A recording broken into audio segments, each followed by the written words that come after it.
pikir udah aneh-aneh gitu Ustaz. Cuman dari hati saya ambil lagi, ya udah ini harus saya jalani gitu Ustaz. Harus saya jalani apapun polanya atau bagaimana di sini tetap saya jalani. Masya Allah. Dan akhirnya ketika antum ditempatkan di sini makin ragu lagi Ustaz. Makin ragu lagi? Iya Ustaz. Apa yang buat antum ragu Ustaz? Nah, jadi setiap malam itu Ustaz saya was-was, perasaan mau dibacok lah gitu Ustaz. Karena pagi malam-malam itu ada orang sere pakai apa itu batu asa. Lagi asa. Ya ada yang sambil mau, yang saya pikirkan lagi mempraktekkan parangnya itu tajam ke tok tok tok. Ada yang langsung bersyahadat sama saya, satu keluarga ada. Juga mereka juga mau bersyahadat, kita kolaborasikan juga sama kawan-kawan kita nanti dari Medan yang ingin mensyahadatkan juga ada. Kalau untuk totalnya bisa kurang lebih 20 sampai 25 orang yang sudah bersyahadat.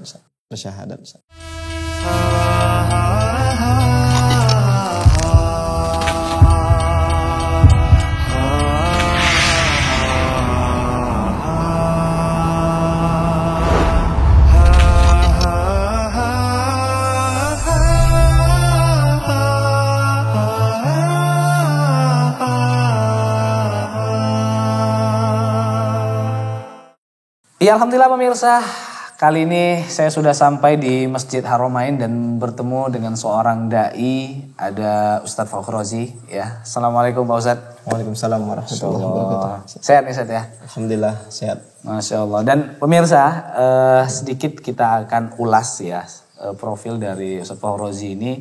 Beliau asal dari Batubara Ustadz ya? Iya benar. Batubara dan sekarang tugas menjadi seorang dai di daerah mohon maaf minoritas di sini. Iya, minoritas. Kalau boleh tahu bisa disebutkan kampungnya Pak Ustadz? Nama kampungnya ini Dusun 5 Taburan, Desa Sukamakmur, Kecamatan Kota Limbaru, Kabupaten Deli Serdang. Iya, dan ini cukup jauh ya dari Kota Medan, kurang lebih menempuh perjalanan berapa jam ya? 2 jam, sekitar 2 jam ke Kota Medan ya, Masya Allah cukup jauh. Dan di sini kondisinya adalah minoritas. Kalau persentasenya berapa Pak Ustadz? Persentasenya kalau dalam satu kampung itu ada 20 kakak yang muslimnya, kadang ada 1. Dusun sebelahnya kadang ada 30 kakak, muslimnya ada 7 gitu. Masya Allah. Dan untuk dusun ini? Dan dusun ini ada sekitar 3 kakak yang muslim. 3 kakak? 3 kakak. Satu dusun ini berapa jumlah masyarakatnya? Satu dusun ini kurang lebih bisa 40 sampai 45 kakak. Dan yang muslim hanya 3 kakak. 3 kakak. Untuk satu desa ada berapa berapa dusun? Satu desa ada sekitar 12 atau 11 dusun. 11 dusun. Ya. Dan khusus untuk dusun ini cuma 3 kakak. Mohon paham Ustaz, ini masjid ini artinya dikelilingi oleh orang-orang non muslim? Iya betul Ustaz. Dikelilingi sama orang yang muslim. Tempatan daripada dusun ini hanya ada di depan masjid satu dulu di belakang tempatnya Ustaz. Oh, sekarang pindah di depan. Terus 2 lagi di sebelah sana, di sebelah kampung Taburannya gitu. Agak jauh dari sini. Agak jauh dari sini. Masuk ke dalam. Cukup jauh ya. Masya Allah. Nih pemirsa nih, masjid dibangun tapi sekelilingan sih. Tapi mohon maaf nih Pak Ustadz. Ini kan masjidnya dikelilingi oleh orang-orang non muslim nih. Iya, nggak pernah ada masalah entah dilempar atau apa? Alhamdulillah nggak ada masalah Ustaz. Malahan mereka senang Ustaz. Kalau misalkan mereka itu dengar azan subuh, mereka itu senang, mereka tepat waktu dalam bangun. Kalau misalkan masuk waktu zuhur, mereka tuh tepat waktu pulang jam istirahat.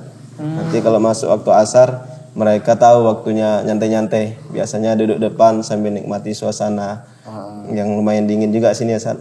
Masya Allah. Kalau masuk waktu maghrib, mereka tahu waktunya itu berkumpul sama keluarga gitu Ustaz. Waktu isya mereka tahu itu jamnya tidur. Jadi mereka ngatur 5 waktu ini dalam kehidupan sehari-hari juga gitu Ustaz. Dan padahal mereka adalah seorang non muslim. Iya Ustaz. Luar biasa nih pemirsa. Jadi seorang ustadz itu terkadang kan atau jadi seorang dai memang ada keinginan dari orang tua atau juga mungkin dari keinginan sendiri atau bagaimana? Apakah orang tua dulu yang mendokterin kamu harus jadi seorang dai yang berguna untuk umat ini atau bagaimana nih Pak Ustadz? Kalau untuk dari keluarga tidak ada yang untuk eh, bagaimana nanti tanya cita-cita apa, nggak ada. Cuman dari kemauan dari hati, juga melihat suasana yang sekarang ini jauh berbeda dari masa-masa orang tua dulu yang setidaknya dalam agama masih terjaga. Kalau sekarang kalau saya lihat untuk zaman sekarang ini kan masih bebas gitu.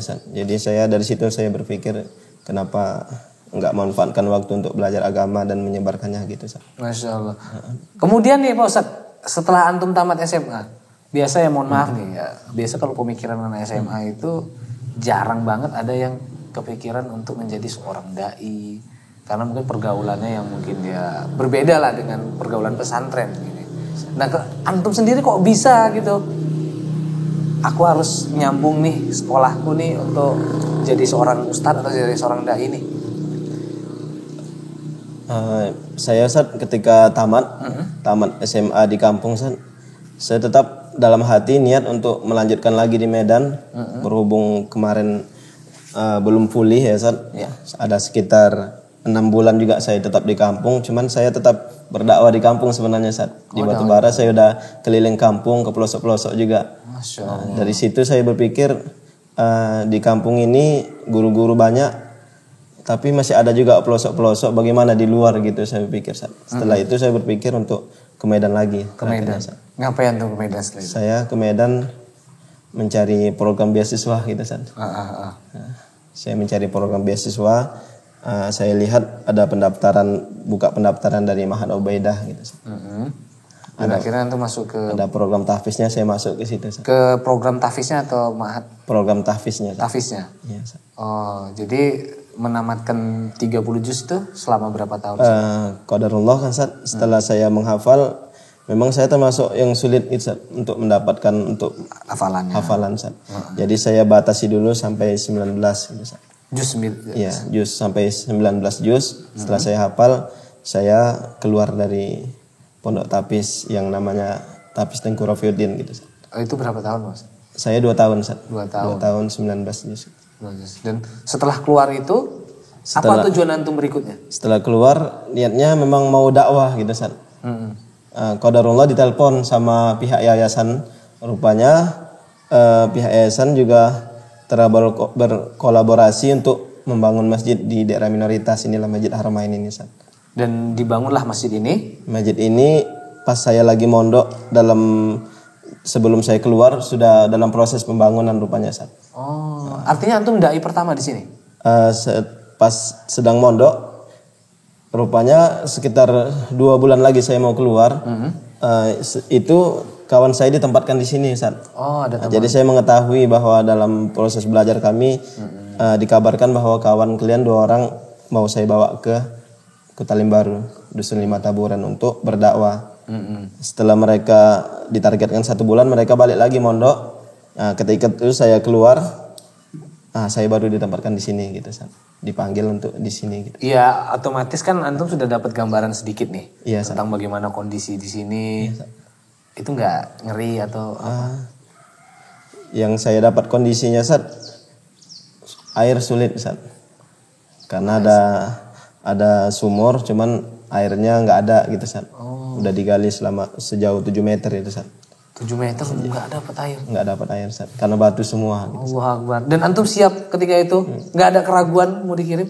Sebenarnya saya ragu makanya pertama kali sampai ke sini memang hati udah sama pikiran udah nggak sejalan gitu pikiran bilang ya udahlah balik aja nih, ini tempat macam mana ini ya, nggak sesuai dengan pikiran, tapi hati bilang udah, yang namanya istilahnya mau berdakwah ya tahan-tahan kan gitu. Tadi kan antum ceritanya kan timbul keraguan ya ketika diutus ke tempat minoritas. Apalagi antum sudah dapat gambaran dari teman kan, dari teman. Wah tempat sana susah air. Iya. Sementara kita namanya manusia itu pasti akan tergantungan loh sama yang namanya air loh. Sama air. Ya kan? Betul. Nah jadi antum timbullah sedikit keraguan di situ. Ragunya kenapa? Karena air tadi atau karena minoritasnya? Yang saya ragu mengenai kemampuan saya. Yang saya ragukan mengenai kemampuan saya, sedangkan di minoritas yang tergambar saya pasti tidak sama dengan di tempat lain gitu. Pasti ada hal-hal, salah satunya dari segi keilmuan apakah saya mampu untuk Layak enggak gitu. apakah saya layak gitu San, untuk menyampaikan di sini gitu San. Yang kedua, saya juga ragu betulkah di sini ada muslimnya. Ketika saya sampai San, suasana hening, sunyi, rumah-rumah pada ketutup semua. Saya beranggapan bahwa kampung ini kampung mati gitu.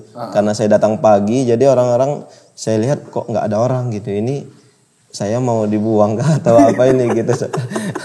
Karena nggak ada orang. Ada satu anak-anak saya tengok tiba-tiba udah hilang, dia pergi kemana lah itu tadi saya tengok. Ini jangan goib pula ini. Iya, ini gitu San. Memang suasananya sepi sunyi San.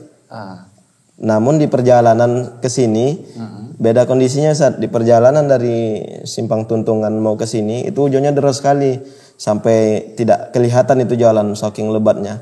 Setelah sampai di sini hujannya reda, semua sunyi sepi. Saya juga berpikir satu lagi was-was saya yang saya ragu, ini betulkah jalan ini bisa tembus ke daerah kota kah atau jalan ini jalan apa ini gitu San. Jangan disesatkan itu. Iya gitu San. Saya pikir udah aneh-aneh gitu San. Ternyata, cuman dari hati saya ambil lagi, ya udah ini harus saya jalani gitu San. Harus saya jalani apapun polanya atau bagaimana di sini tetap saya jalani. Masya Allah. Dan akhirnya ketika antum ditempatkan di sini, Makin ragu lagi San. makin ragu lagi. Iya San. Apa yang buat antum ragu? Ustaz? Nah, jadi setiap malam itu San, saya was-was, perasaan mau dibacok lah gitu San. Karena pagi malam-malam itu ada orang serai pakai apa itu batu asa. Lagi asah. Ya ada yang sambil mau, yang saya pikirkan lagi mempraktekkan barangnya itu tajam ke tok tok tok. Nah, Dan itu antum lihat atau itu sudah dengar aja? saya dengar itu dari mau maghrib sampai lepas isya sampai jam 10 itu saya belum bisa tidur. Saking saya.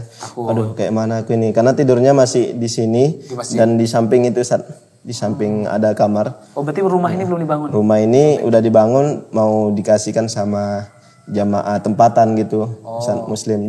Kemarin saya belum di situ Nah, jadi selama 3 hari itu saya gelisah itu nggak bisa tidur kadang. Waduh, ini mayat saya dibawa nggak nih nanti? Iya tapi saya tetap telusuri, saya tanya juga sama yang muslim yang sholat, itu bunyi apa itu Pak, setiap malam saya nggak bisa tidur, nanti kalau dibacok saya kayak mana Pak. Rupanya jamaah muslim itu jelaskan, ini memang di sini rakyat masyarakatnya kan punya mayang. Saya tanya apa itu mayang Pak? Pinang. Oh Pinang. Jadi mereka itu ngupas pinang itu, bukan mau bacok kamu. Nah, jadi saya dari situlah terus berpikir positif. Berpikir positif dan terus tabayun ke masyarakat. Jangan kita ngambil suatu yang nggak pasti kita rasa gitu. Tiba-tiba ngambil kesimpulan negatif. Dari situ saya belajar terus berkolaborasi, bertanya gitu. Sudah berapa berapa orang yang telah masuk Islam selama 4 tahun antum di sini, Pak Ustaz? Yang saya ikuti kan maksudnya yang saya ikuti ada yang langsung bersyahadat sama saya, satu keluarga ada. Juga mereka juga mau bersyahadat, kita kolaborasikan juga sama kawan-kawan kita nanti dari Medan yang ingin mensyahadatkan juga ada. Kalau untuk totalnya bisa kurang lebih 20 sampai 25 orang yang sudah bersyahadat. Oke, mohon maaf Pak Ustaz, alasan mereka untuk masuk Islam itu atau mereka kenapa tertarik masuk dalam Islam itu kira-kira apa Ustaz? Alasannya Ustaz, ketika ditanya Islam ini bersih gitu Ustaz. Bersih. Islam ini anti yang namanya kotor-kotor gitu. Alasannya seperti itu. Alasannya seperti itu Ustaz. Islam ini bersih gitu, enak dilihat gitu. Bersih, maksudnya bersih dari penampilan atau bersih ya ada kotor sedikit disapu yang mereka lihat, atau mungkin karena ada sesuatu hal yang mereka anggap ini enggak seperti layaknya masyarakat sini gitu. Yang mereka lihat bersih dari segi penampilan, tetap rapi, kemana-mana rapi. Setidaknya nampaknya berbeda lah istilahnya dengan keseharian dia sebelum muslim. Mungkin dia mungkin kurang menjaga kebersihan atau apa gitu Ustaz. Tapi setelah dia melihat yang muslim ini, dia terpacu juga untuk senantiasa menjaga kebersihan daripada aktivitas sehari-hari gitu Ustaz. Masya Allah. Bahkan yang remaja-remajanya pun bilang yang udah disyaratkan juga saya tanya ketika sebelum Muslim bagaimana aktivitasnya. Saya lihat kemarin baru balik dari ladang langsung tidur. Memang seperti itu katanya. Tapi sekarang kayak mana? Mandilah, bersih-bersih gitu. Gitu ya, Masya Allah. Dan mohon maafnya itu apakah memang antum dokterin ya, atau sela-sela antum ceramah atau dakwah selalu antum berikan nasihat berkaitan dengan masalah kebersihan atau bagaimana Pak Ustadz? Atau mereka sendiri yang menilai antum di sini? Mereka sendiri Ustaz. Biasanya mereka yang lihat gitu Ustaz. Mereka melihat daripada keseharian nanti dicontohnya seperti Ustaz. Ya, dicontohnya, dilihatnya nanti di rumah, kalau misalkan bersih rapi, nanti diterapkannya juga di rumahnya gitu Ustaz. Nah, jadi bersih tetap rapi, dari halamannya bagaimana, nanti mereka praktekkan gitu Ustaz.